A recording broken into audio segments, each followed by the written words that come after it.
এই শোনো, তোমাকে বলছি। এত মাতো কেন? কি চুলকায়? অতিরিক্ত চুলকানি?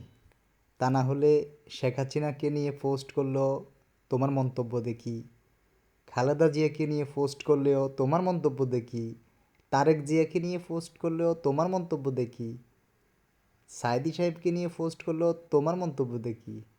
ব্যাপার কি? তোমার কি চুলকানি যাবে না? অতিরিক্ত চুলকানি?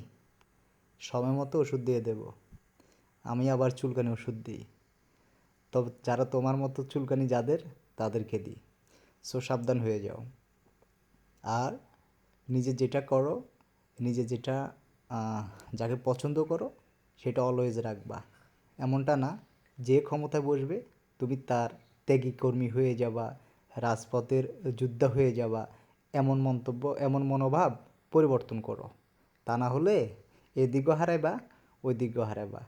ইউনুসকে নিয়ে কথা বললো, তোমার মন্তব্য দেখি। তো তাহলে তো বোঝা যাচ্ছে যে এটাই স্পষ্ট যে যে ক্ষমতায় বসবে তুমি তারই গোলাম।